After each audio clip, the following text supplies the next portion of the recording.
Hello guys, welcome back to Kirik Ranganna YouTube channel. Guys, ವಿಡಿಯೋನ ಕೊನೆವರೆಗೂ ನೋಡಿ, ಹಾಗೆ ಒಂದು ಲೈಕ್ ಒಂದು ಸಬ್ಸ್ಕ್ರೈಬ್ ಮಾಡಿ ಸಪೋರ್ಟ್ ಮಾಡಿ ಅಷ್ಟೇ. ಎಲ್ರಿಗೂ ನಮ್ದು ದೊಡ್ಡದು ಒಂದು ನಮಸ್ಕಾರ. ನಾವೀಗ ಡಿಫ್ರೆಂಟ್ ಮ್ಯಾಜಿಕ್ ತೋರಿಸ್ತೀವಿ, ಡಿಫ್ರೆಂಟ್ ಜಾತಿಗೆ ತೋರಿಸ್ತೀವಿ. ಎಲ್ಲರೂ ಒಂದ್ಸಲಿ ಜೋರಾಗಿ ಕೈಗೆ ತಡ್ಬಿಡಿ ಗುರುಗಳೇ. ಬಟ್ ಪಾಪ ರೈತ ಕಷ್ಟಪಡ್ತಕ್ಕಂಥವ್ರು ಕಷ್ಟಪಡ್ತಾನೆ ಇದ್ದಾರೆ ಗುರುಗಳೇ.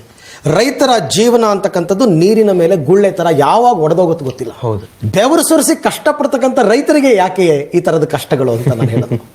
ಹಂಗೆಲ್ಲ ದೊಡ್ಡವ್ರ ಮಾತು ಉದಾಸೀನ ಮಾಡಬಾರ್ದು ಕಣ. ಈ ಕಡೆ ಶೋಭಕೃತ್ನಾಮ ಸಂವತ್ಸರ ಪ್ರತಿಯೊಬ್ಬರ ಬದುಕಿನಲ್ಲೂ ಕೂಡ ಸುಖ ಶಾಂತಿ ನೆಮ್ಮದಿಯನ್ನ ತಂದು ಕೊಡ್ಲಿ ಅಂತ ಮನಸ್ಫೂರ್ತಿಯಾಗಿ ಶ್ರದ್ಧಾಭಕ್ತಿಯಿಂದ ಭಗವಂತನಲ್ಲಿ ನಾನು ಪ್ರಾರ್ಥನೆ ಖಂಡಿತ. ಅದಕ್ಕೆ ಇರೋ ದಿನದಲ್ಲಿ ದಿನಕ್ಕೊಂದು ಒಳ್ಳೆ ಕೆಲಸ ಮಾಡ್ತಿದೀವಿ. ಅದಕ್ಕೆ ನೀವು ಸಿಕ್ತವನ್ನೆಲ್ಲ ಕರ್ಕೊಂಡ್ ತಲೆಗೊಳಿಸ್ತಾ ಇದೀರಾ. ಆನಂದ್ ಗುರೂಜಿ ಅವರು ಕಾಣಿಸ್ಕೋತಾ ಇದ್ದಾರೆ ಅಂದ ತಕ್ಷಣ ಪ್ರತಿಯೊಬ್ಬರಿಗೂ ನನ್ನ ಭವಿಷ್ಯದ ಬಗ್ಗೆ ಗುರುಗಳು ಏನು ಹೇಳ್ತಾರೆ, ನನ್ನ ರಾಶಿಯ ಬಗ್ಗೆ ಗುರುಗಳು ಏನು ಹೇಳ್ತಾರೆ, ದ್ವಾದಶ ರಾಶಿಗಳ ಕಥೆಗಳೇನು, ನನ್ನ ರಾಶಿ ಏನಾಗುತ್ತೆ, ಇದೊಂದು ಕುತೂಹಲ ಗುರುಗಳ ಹತ್ರ ಅವ್ರು ಕೇಳಲೇಬೇಕು ಅಂತ ಇರುತ್ತೆ. ಇದೆಲ್ಲ ನಿನಗೆ ಹೇಗೆ ಗೊತ್ತಾಯ್ತು? ಇದೆಲ್ಲ ಅಂಜನಾದು ಮೈ ಮೆಸ್ಮೆ. ಎಲ್ಲರೂ ಜೋರಾಗಿ ಕೈಗೆ ತಟ್ಟಿ.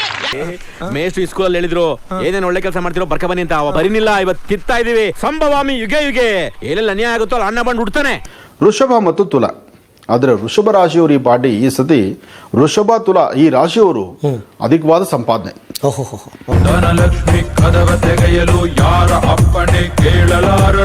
ಮಿಥುನ ಮತ್ತು ಕನ್ಯಾ ಇದು ಬಹಳ ಲಾಸ್ ಇದೆ.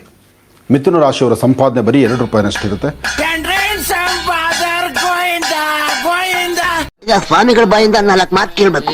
ಮಲ್ಲಿನಾಥ ಮುತ್ಯ ಮಹಾರಾಜರು ಇವತ್ತಿನ ದಿವಸ ನಮ್ಮ ಕಾರ್ಯಕ್ರಮಕ್ಕೆ ಆಗಮಿಸಿರ್ತಕ್ಕಂಥದ್ದು ನಮ್ಮ ಪೂರ್ವ ಜನ್ಮದ ಪುಣ್ಯವೇ ಅಂತಾನೆ ಹೇಳ್ಬೋದು. ಎಂಥ ಒಳ್ಳೆ ಮಕ್ಕಳಿಗೆ ಜನ್ಮ ಕೊಟ್ಟೆ. ಒಂದೊಂದು ಮುತ್ತು ಕಡೆ ತಪಸ್ಸು ಮಾಡಿ ಪಡಿಬೇಕಿಂತ ಮಕ್ಕಳನ್ನ. ನಡೆದಾಡತಕ್ಕಂತಹ ಮಲ್ಲಿನಾಥ ಮುತ್ಯರ ಅವರ ದರ್ಶನದಲ್ಲೇ ನಮಗೊಂದು ತೃಪ್ತಿ ಇದೆ, ಅವರ ದರ್ಶನದಲ್ಲೇ ನಮಗೊಂದು ಆನಂದ ಇದೆ ಅಂತ.